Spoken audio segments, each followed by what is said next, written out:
kind of thought, well, it's easy, let's just automate everything. I think that's something that really contributed to a lot of the failures. I think land is power, and having the ability to control things like food is power. There were companies raising $500 million plus, and we weren't seeing huge revenues coming out of these facilities. So the question is, what was happening with this capital? Thank you for watching. Please take a moment to like this video and subscribe to our channel if you haven't already. Every like and subscribe is a free way to support us, expand our reach, and plant new ideas. Jamie Burrows, welcome to the Plant Frequency Podcast. We're here in Paris, France. Thank you for taking the time. My pleasure.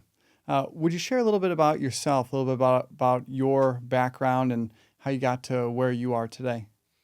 Sure. So as you said, my name's Jamie Burrows. I'm a British-American entrepreneur, consultant, former CEO of Vertical Future, which I ran for about 9 years, which was one of the leading technology companies in the CEA / vertical farming sector. Prior to that, I'd worked in companies like EY and Deloitte, educated up to PhD level, focused primarily on things like healthcare and pharmaceuticals. Prior to that, I was in the U.S. Air Force, so where you're from, U.S. Air Force Academy. So I'm familiar, as we were speaking about before, with where you've come from. So welcome to Paris, and it's great to have this discussion. Yeah, really happy to be here. The food here is unbelievable. So thank you for any impact that you've had in that way. I don't think I've had any impact on the food here, that's for sure. But maybe the produce? No, because we're not doing anything here. But okay. Well, we have a mutual friend in Boulder, Max Knight. He's been on the podcast. He was maybe the third, fourth, fifth guests, and we've done some business together. Good friend. Are you on the board for Rooted Robotics? That's correct. Yeah. So I started, I think, in January on the advisory board there, and since leaving Vertical Future last August, I've done a lot of consulting in different fields, not just CEA, but what is CEA? So Controlled Environment Agriculture. Apologies, should have kind of outlined that, but that's kind of the blanket term covering things like greenhouses, glasshouses, vertical farming, and so on. But yeah, so I've been doing different types of consulting, training up AI artificial intelligence as well, and working on different types of projects with different companies in various sectors for the last approaching a year now. So it's been very interesting. Rooted Robotics, though, keeps me rooted in CEA, which is great. Max and team have done an excellent job so far, and I'm sure we'll talk a bit about them. And we had our first quarterly meeting yesterday, so it was great to be involved. Nice. So you're fresh. You're on what they've got going on. Yes, I've visited their location many times and just always amazed by what they've got going on. Very strong team. Give us the state of the union on CEA, vertical farming. Where are we at here in May 2026? Well, I think we're probably now decades into work in CEA. Like mainly about vertical farming, because that's where we've had the kind of big wins at times and big losses as well, and where there's been a lot of excitement and a lot of capital that's gone into that part of the sector, in greenhouses and glasshouses as well. But I would say that we're still in a period of recovery and transition following a number of very large failures and a lot of hype that probably lasted for around, I'd say, 10 years or more, and originated predominantly in the US through a lot of capital. People got really excited. I think a lot of people were making the same types of claims. Mainly the type of companies that were raising capital were what I would call growers, as opposed to technology developers. But a lot of them jumped on that bandwagon as well. And I think now there's been, a lot of the people that are still involved in CEA, and the number continues to grow, are rethinking different types of business models, being a little bit more cautious, with the exception of maybe a couple of companies where I've seen some big raises recently, and learning from the past, and that's the same in every sector. A lot of money's been lost, but a lot of good things have happened as well, and so yeah, I think people are rethinking business models, and that includes going down the container farming model, or going for the large mega farms, and everything in between. So in an interesting time, but I think a time of reflection for a lot of people, and new companies. And I think the capital markets are starting to recover slowly. So there is some capital out there for companies like Rooted Robotics and so on. Would you give us kind of the scope and scale of some of those failures? Oh, they're in the hundreds of millions of dollars. There were companies, years ago that I won't name specific companies. I think a lot of people listening to this can do their research, but there were companies raising $400-500 million plus, and we wonder, we weren't seeing big facilities being built. We weren't seeing huge revenues coming out of these facilities. So the question is, what was happening with this capital? Was it going into R&D?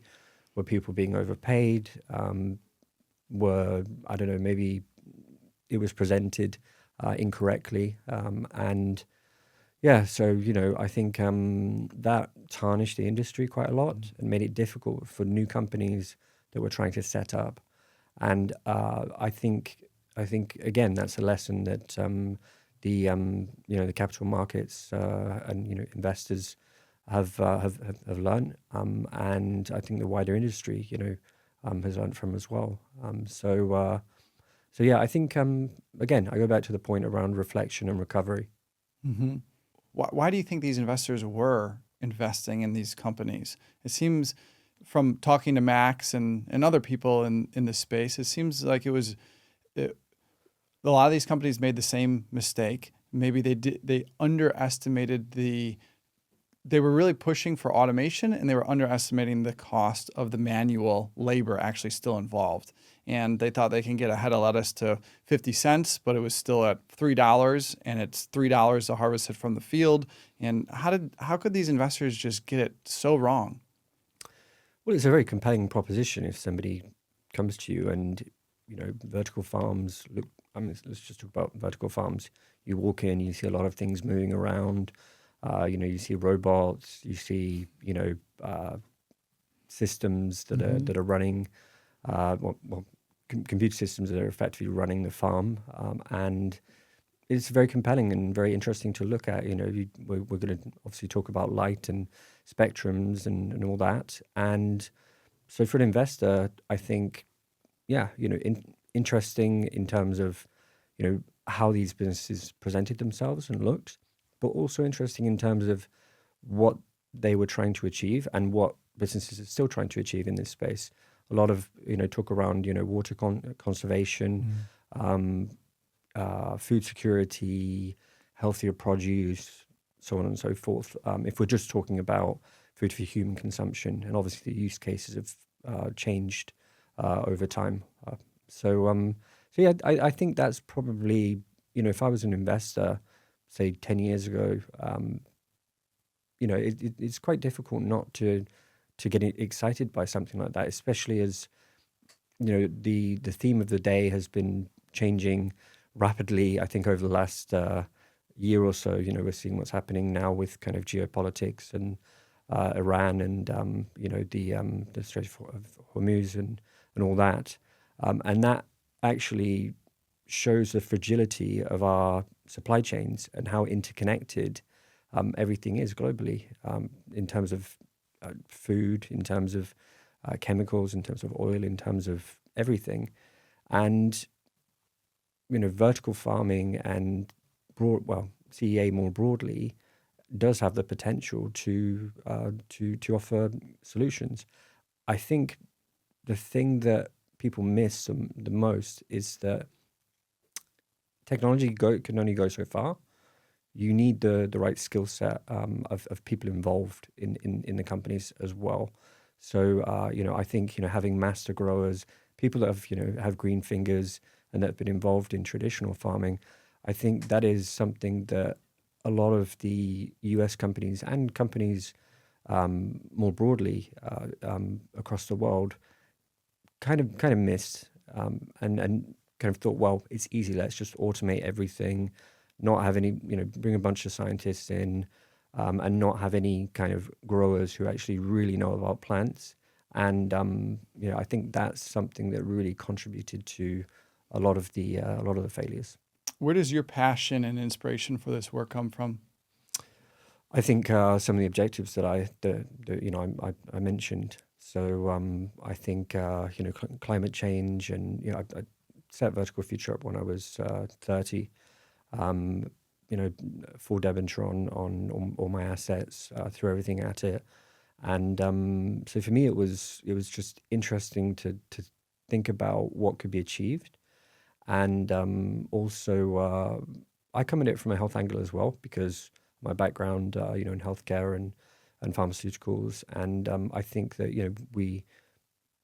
we have the ability to grow and to produce things that are better and better to eat.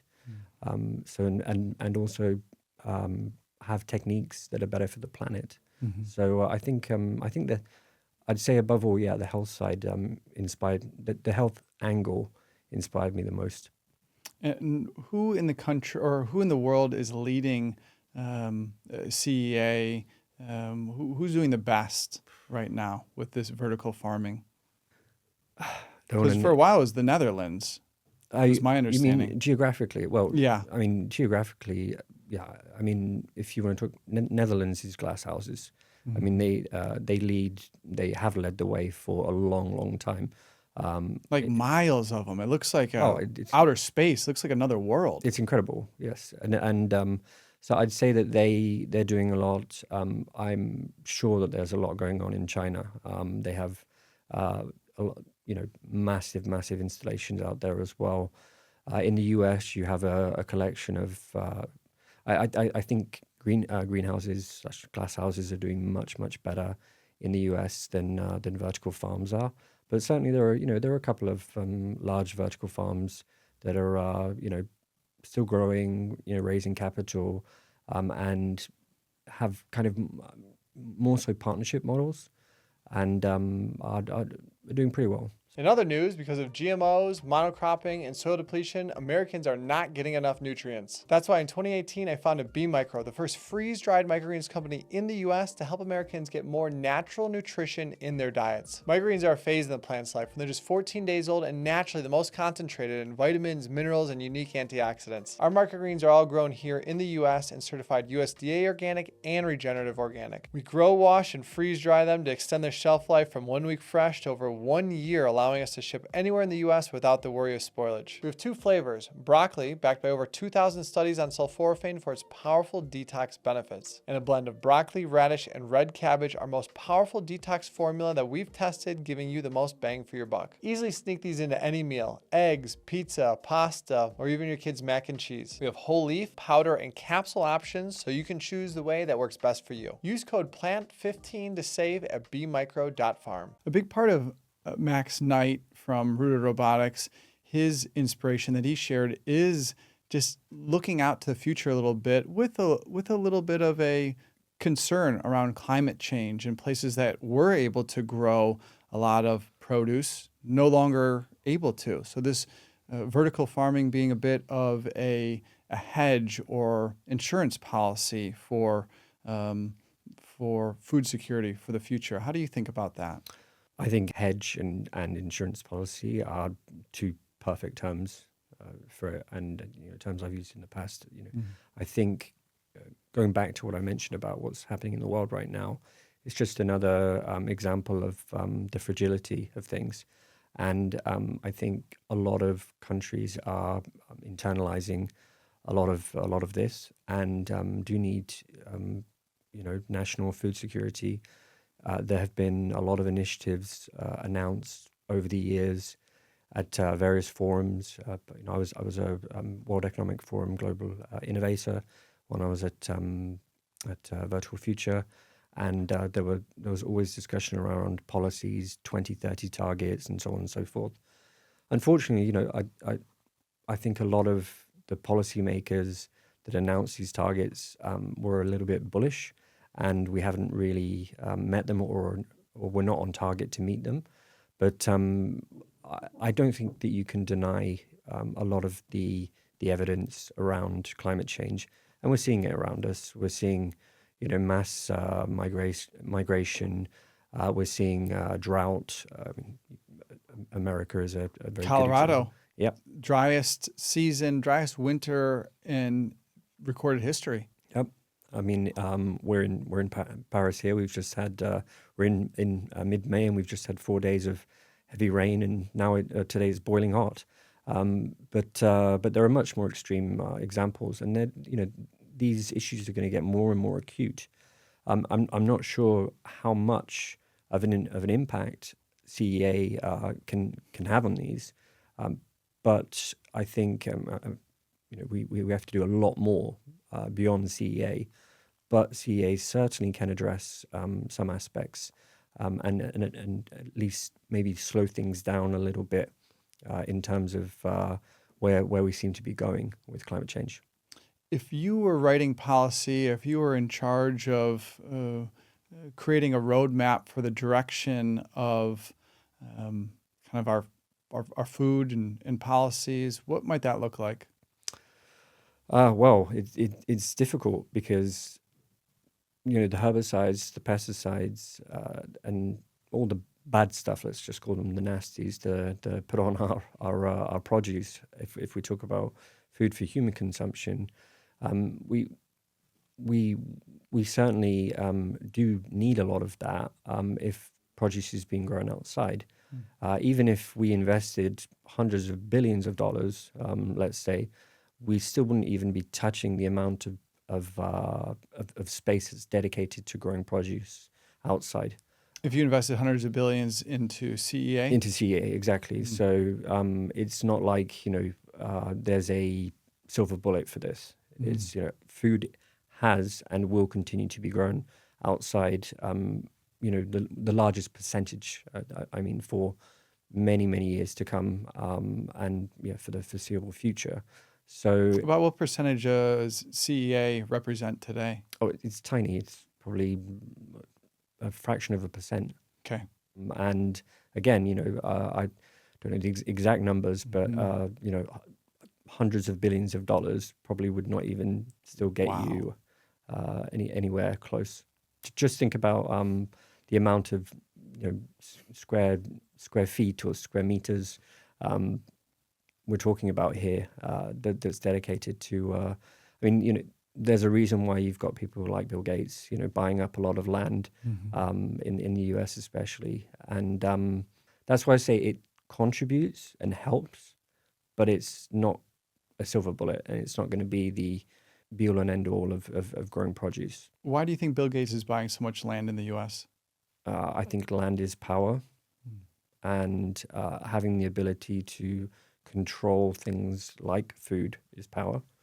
And it's just another, another way that, if I had the kind of capital that, Bill Gates had, or Elon Musk, or whoever, you just have to look at where their money's going and think, well, you're not just going to buy land to look at, right? Or hunt on. You're going to do stuff with that land. And, it may not be greens, maybe cows or whatever. But I'd say I just kind of came up my head, but land is power. Space is power. So back to the herbicides, pesticides, fertilizers, what's the state of those? How do you compare those, the use of them in the U.S. versus Europe versus anywhere else in the world? I am not an expert in this area, but I know that we love them in America. That's about what I know. I know that for sure. Like addicted to them, like national emergency. Nobody can sue Bayer, Monsanto anymore.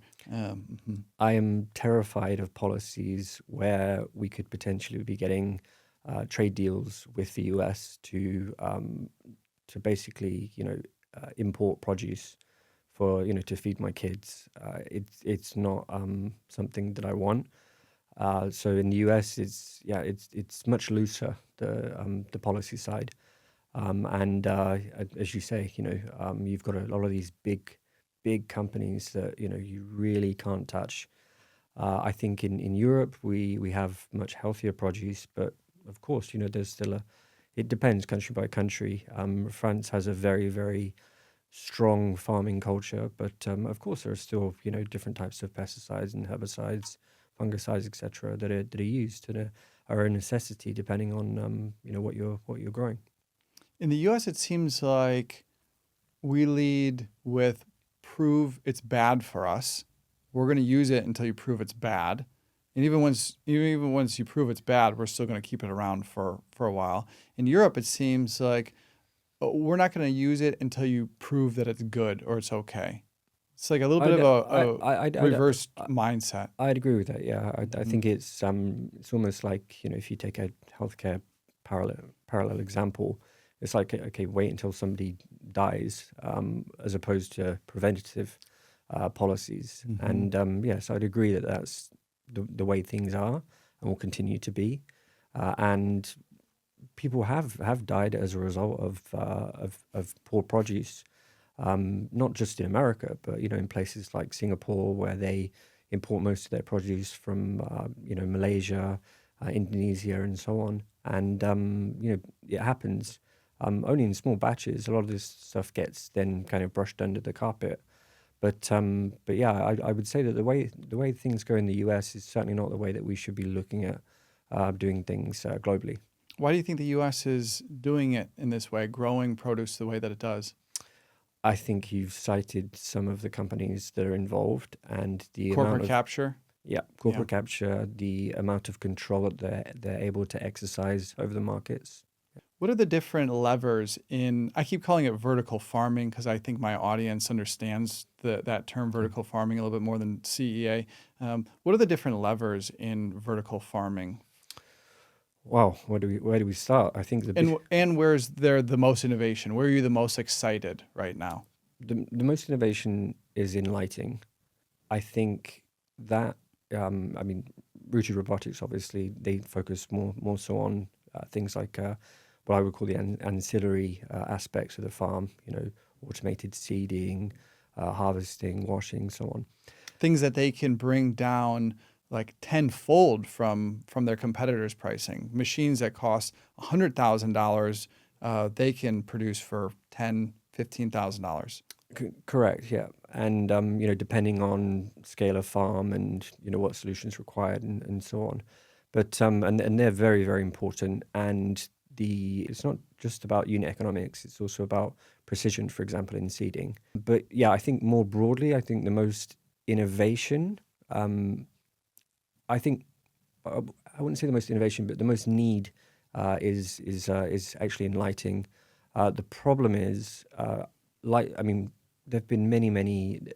We've proven that really, really good light science applied to different types of plants can completely change the unit economics. The problem is if you look at the number of different permutations of the application of different types of lighting to plants, we could be doing trials for decades before we find the precise plant recipe for each plant to make the unit economics bang on. Share more what light can do. So there's white, red, blues. Can they support with nutrition, with the speed of growth, with the yield? Help us understand more what impact light can make. Sure. So first of all, a plant can have different types of light applied to it at different stages of growth. So the obvious example that a lot of people use is something. So, for example, far red light can be applied to a plant when it's in its latter stages. So you could make a strawberry, for example, taste sweeter and have a higher Brix content. That's a very, very common example that people use. But if you can figure out what other spectrums of light to apply to a plant, also aligned with its circadian rhythm, then yes, you can get yield boosts, you can get changes in taste, you can get changes in the morphology, the shape of the plant. But generally people just use a mix of kind of red and blue lighting, and you can have a pretty long photo period, meaning the number of hours that obviously a plant is exposed to that light during a day, and a very simple mix of a couple of spectrums, and get good yields and a decent tasting plant. It really depends how far you want to go. It also should be recognized that different LEDs, when you're building a system, have different costs, and they also have different costs when it comes to energy draw. You've also got things like UVB, UVC, UVA.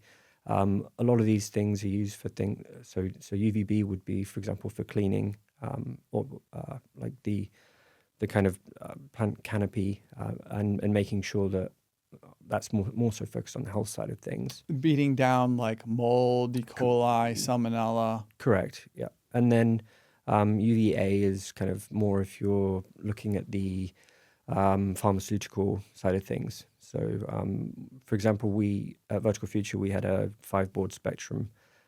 So you had your red, green, blue, so RGB, far red, and then UVB. But so I guess in summary, if you think about all of those different variables and you put them together, and then you think about a plant, whether it's growing for 15 or 20 days or 60 days, and you think about mixing all of those different variables together, and then you add in all of the other aspects as well, like humidity, like I mentioned, light exposure, many different, temperature being a very obvious one as well, then yeah, you're talking about the need for extensive trials over many years. And then the question should be, is it worthwhile doing that if you're already getting a pretty decent product as it is? And do consumers really need something that has the best taste profile, if we're having to invest so much time in obtaining that for them?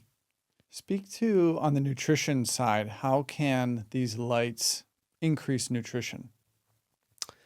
So it depends on the type of plant. Well, let's talk microgreens. I'm in the microgreens business as well. Okay, well that's how we started. Mm-hmm. Well, that's how we started at Vertical Future. We were growing microgreens for many years. What were you growing? So we grew about 20 or 30 different types. So anything from micro coriander through to pea shoots, through to micro three different types of radish. We'd grow a lot for anything from the Michelin star restaurants through to local cafes. So it wasn't necessarily, it was a premium product in how it was grown, but we competed with the markets on price. So it wasn't premium in terms of pricing. So, but going back to your question, I think there's a lot of science out there that looks at kind of nutrition for specific plants, and there have been claims within the microgreens area, and I think a couple of peer-reviewed papers as well. But I think a lot of that comes back to more so the kind of nutrients that you're giving the plants, as opposed to light. We didn't get as far as kind of figuring out the different light spectrums and how they could influence nutrition to the level where we could actually make scientific academic claims that could be peer reviewed, because at that time we focused on being growers for 3 years, and we're working 15-16 hour days, 6-7 days a week. So yeah, I think my knowledge in that area is probably not as high as others. So we grow broccoli, a blend of radishes and red cabbage. Would you share what microgreens are and maybe what some of the benefits are you understand of those? Sure. So, micro broccoli is one that we grew as well. It doesn't necessarily have a huge taste profile, although I know that there have been some claims about different health properties for micro broccoli. Microgreens are essentially just young plants, so you can seed in a much more dense fashion, and then you can harvest it. But it depends on what you're growing. But you have your germination period, which can be anywhere from 1 to 4 or 5 days, and that's obviously for most plants done in very high humidity conditions and in the dark. And then when moved into the growing system, the main growing system, let's call it that. So the vertical farm, and when they're exposed to light, some microgreens you can harvest 5, 6 days later, get very high yields, and they're very appealing for different types of customers. If you can get the health claims as well and get them validated, even better. And I think that's I don't want to downplay. It's still difficult to grow microgreens in some respects, and you still need a lot of knowledge, which you accrue over time. But so yeah, I don't want to downplay it, but it's much easier to grow microgreens than it is for kind of larger plants, which you would then be competing with, for example, glass houses that can do it at a much lower price point, and of course, outdoor broadacre farming.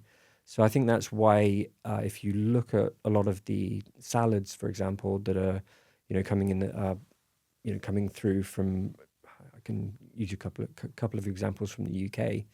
A lot of the salads that are coming through into the main retailers are literally mixes of microgreens, usually bolstered up by pea shoots or tendril pea shoots. That's the typical kind of mix. And then you might throw some radish in there, some Rioja radish or something for a bit of spice and taste. Or, I don't know, coriander. Coriander is a very typical one. Micro leeks, we used to do a lot of. Garlic chives, very interesting taste profile as well. So yeah, I think there's been a change slightly in the way that people growing microgreens or people investing a lot in their installations have looked at what a salad is, and they found out that actually, it's better for us to maybe approach the retailers in the market with a microgreens mix, because the economics are much easier. My business is called Be Micro, and what we do is we grow, wash, and freeze dry the microgreens. So taking that baby vegetable that's a week or two old, that does not ship well, does not store well, locking in 90+% of that nutrition, and now being able to ship it anywhere in the country. We're just selling in the US today, and giving it almost a 2-year shelf life. I think that's a unique model. That's obviously looked at your business before, but haven't visited. Obviously, would love to visit. But that's a unique model, and I think that works and can probably capture a larger TAM, target addressable market.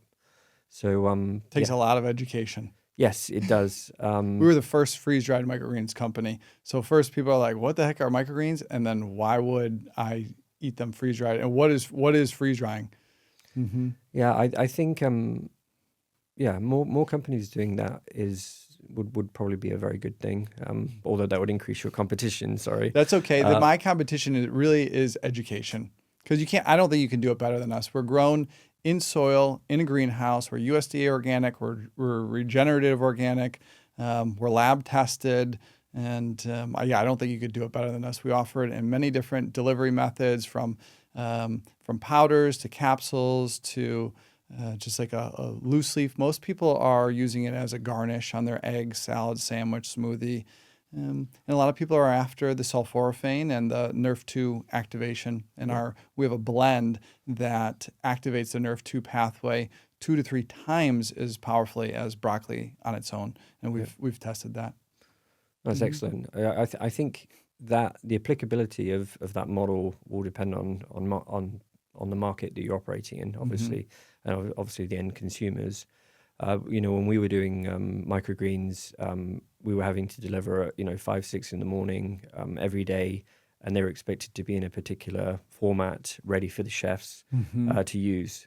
So I think it depends on market and your end consumer, but it's definitely a very good model. This podcast is brought to you by B Micro, organic freeze-dried microgreens for easy, everyday nutrition. Sprinkle them on any meal and enjoy the benefits. Shop now at bmicro.farm and use PLANT15 to save 15% off your next order. What are some of the other levels? Speak to the growing mediums. When I started in microgreens, I was growing in I forget what it's called, that white cloth, and I think I think you're referring to Inseritech.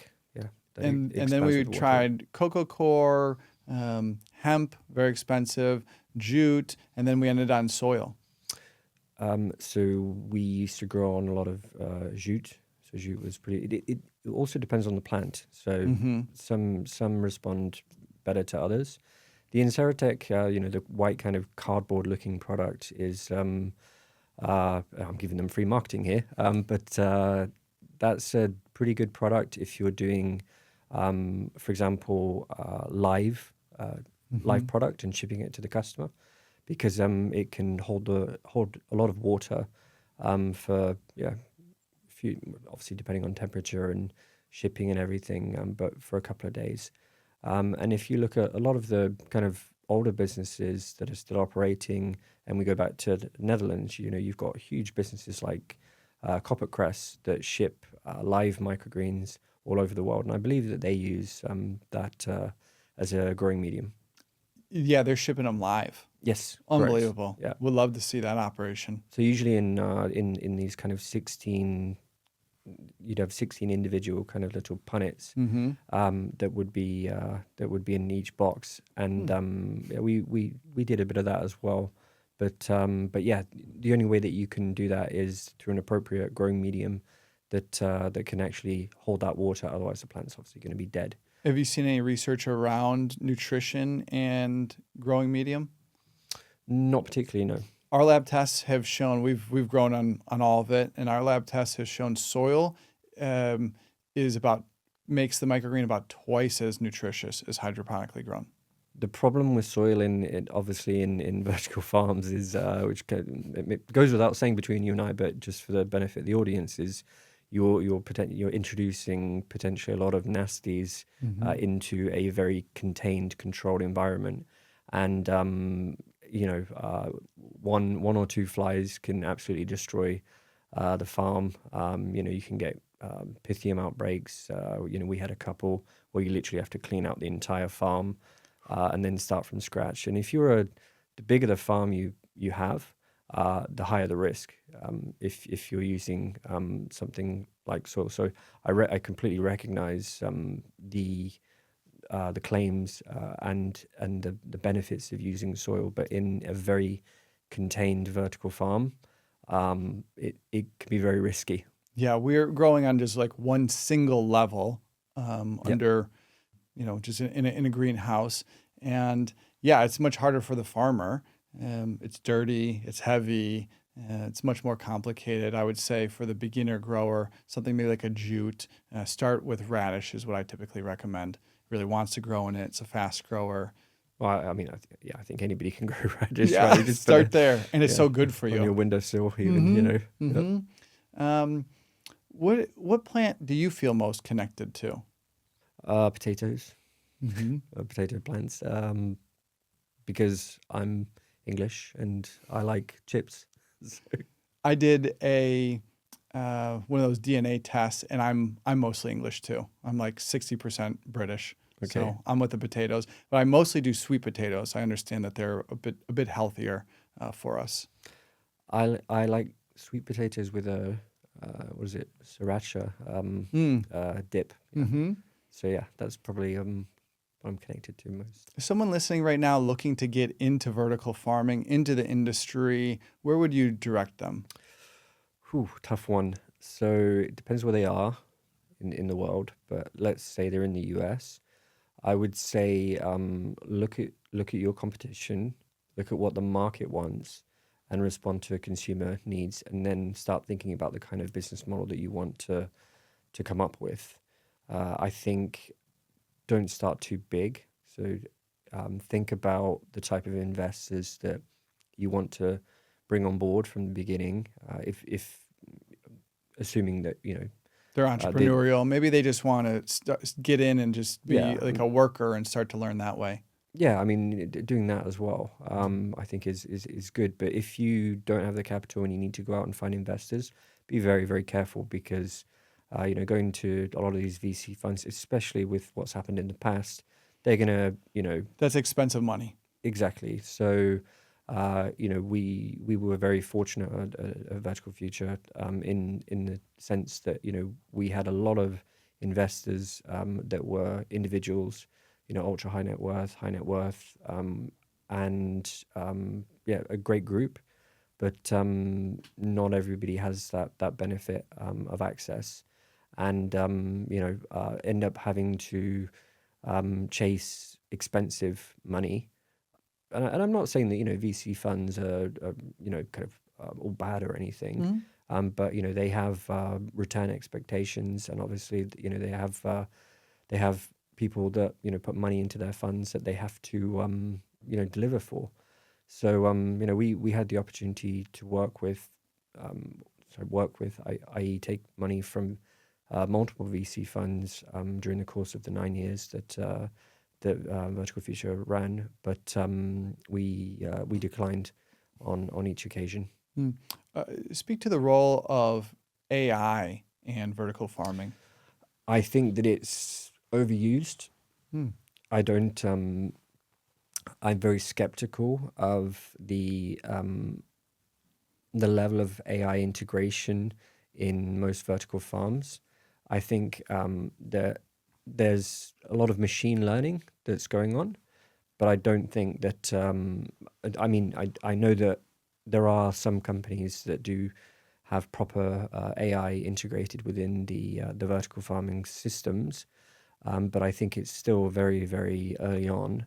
I think a lot of I think it's just an interesting word that people like to jump on, but I'm very skeptical about a lot of companies actually having proper AI integrated. If they're doing, if they do have their own systems that they've built, I think at best it's probably the kind of machine learning level, but not quite up to AI yet. So vertical farms do differently in different areas. But if you were to say on average, what do you put on your visionary cap? What do you see the final form of vertical farming looking like? Robotics, AI, like if there was kind of a one size fits all system, you look as far out into the future as you want. What does the final form of farming look like? I think at some point it will get to how it's being portrayed, i.e., farms where they're basically autonomous, where you have very minimal labor requirements. I do think that there will always be roles for humans, but they're just going to be different types of roles. But I think it's still. I'd say we've probably got another 5 to. I'm going to put a big range on this, but another kind of 5 to 15 years of learning, and probably a lot more failures, and incremental successes and wins before we get to that point. It's very easy to now go on and essentially get ask I don't know, one of these AI tools to produce a photo of how you want the farm to look.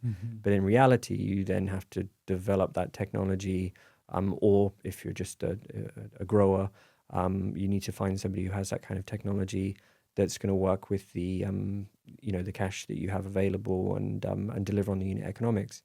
And I think going back to Rooted Robotics, I think they're doing they're producing some very interesting technology that can be integrated with vertical farms and broader CEA. And so I think in the future, you're going to see more partnership models and integrated models between companies for sure. What's one conspiracy in farming that you believe to be true? I think I've already mentioned it. I think a lot of the claims around it, everybody says 95% less water, consumption. I think that's a Vertical farming, 95% less than traditional field grown farming is the claim you're saying? yeah, no, I'm not saying that's a conspiracy. I'm saying it's very easy for a new market entrant to look at existing vertical farming companies and then just use their statistics Oh, sure. without With actually their $100 million farm. exactly right. So so yeah, I wouldn't really call that a conspiracy because actually it's broadly true. If you're doing things right. But I would say that yeah, it's not really hiding something, but it's people using information in the wrong way. People should produce their own data and then rely on that as opposed to taking other people's claims and data and running with that and building their company. What does your relationship with nature look like? Well, I spent a lot of time outdoors as a kid. I was in scouts and everything. Same. As mentioned before, I grew up in America in Seattle, and then came to the UK when I was 10. And yeah, I think, and then going and joining the military as well, and being at the US Air Force Academy, we spent a lot of time outdoors. But I think from a more spiritual point, because we talked about this before, yeah, I'm very connected to nature, but unfortunately, I don't now living in Paris and in the center of Paris in an apartment. I don't get to see much of nature. Let's just say that, and wish that I could spend more time out in the countryside and so on. Best parks I've ever seen here in Paris. Looks like they've been planting them for hundreds of years. Just the rows of trees, how meticulous and perfect it is. That's true. I agree with that. But my wife, who's Parisian, she actually complains that yeah, since moving to Paris, there's not enough outdoor space because it's very different structurally than London. Obviously, you Okay. have a very kind of a much smaller center, and then you've got the periphery around the outside, so for our kids, for example, in London we were spending a lot more time in parks and so on. Here it's a little bit different, but I do agree with your point that the trees are manicured very well and everything, but in terms of outdoor space, there's clearly nowhere near as much as a percentage, I think, compared to London. Where does Paris really shine? What are some of your favorite reasons for living here? Food. The food's unbelievable. I mean, you can just go to any kind of brasserie. I mean, I'm sure there's some bad ones, but you can go to a average brasserie and get just amazing food and not worry about the quality of the produce.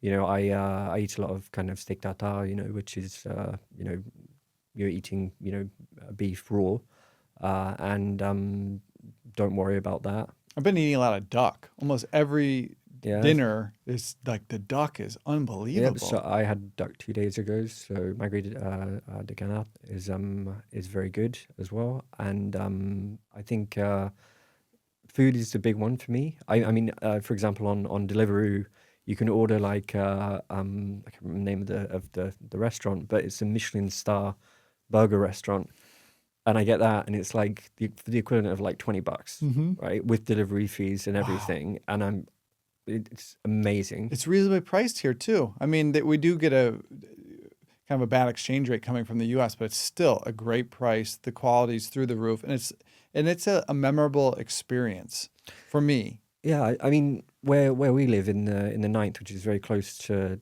Gare du Nord, which is the central train station where the Eurostar comes in.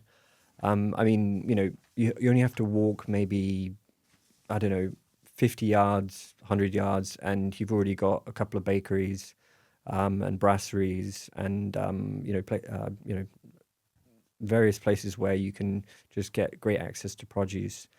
So for example, the bakeries as well. I We've found been this out. eating a lot of bread, a lot of chocolate croissants. Well, what's interesting is I found out that they have a cap on pricing for what they can charge. For example, for things that, if you want to get, I don't know if it's for croissants, but certainly for baguettes and so on. But they have a cap for that. So you can go and get a sandwich for I don't know, 3 4 euros or something, and with some cheese and ham, and it's great. And that can be a great lunch for you.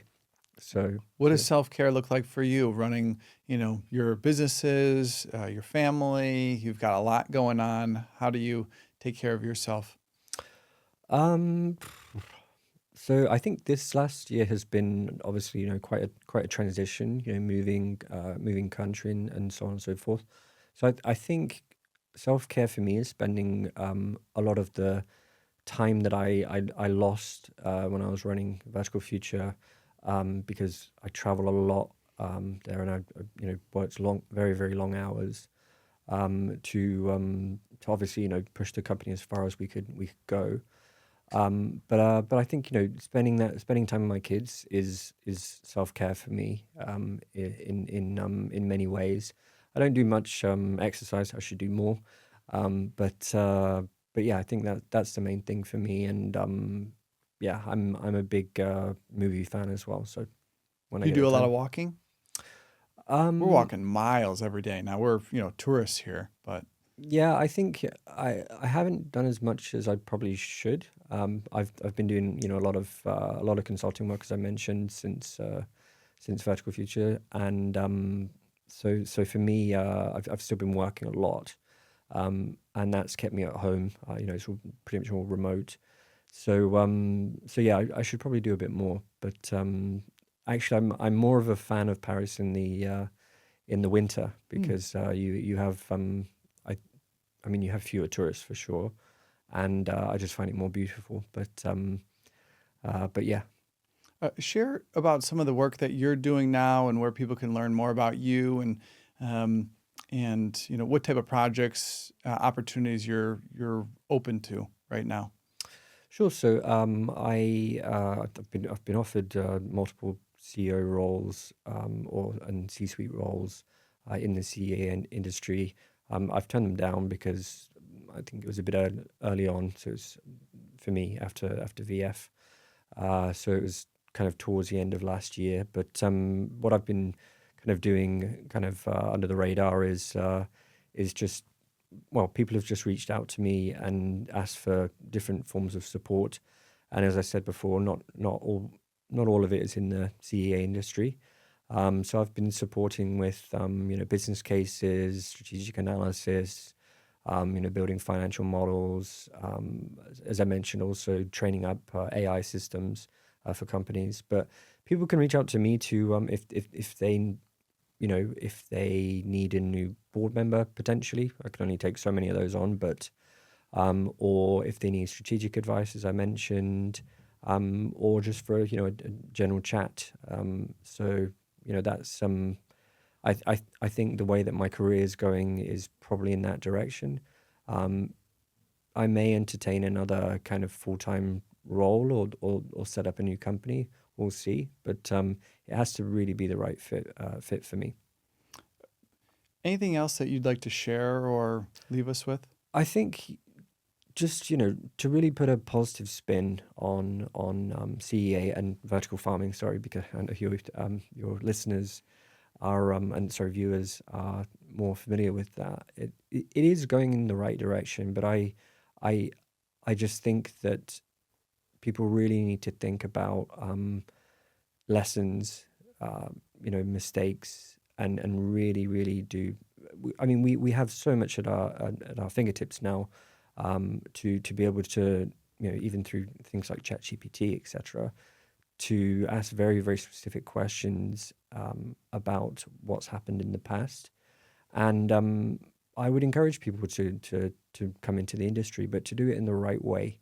And, we talked about that. So I'd just say to people, be positive. There's a lot of bad stuff going on in the world right now.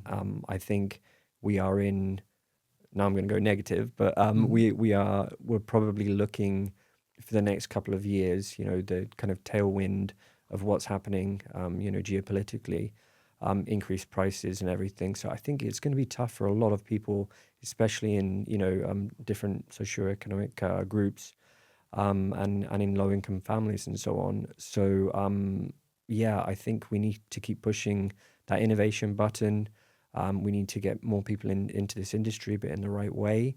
And I think we need to also work with other industries too, and think about how we can innovate. Can you give a little bit more of a roadmap on what the right way means, how to enter in, what that role might look like, maybe any case studies can you direct people a little any more than that?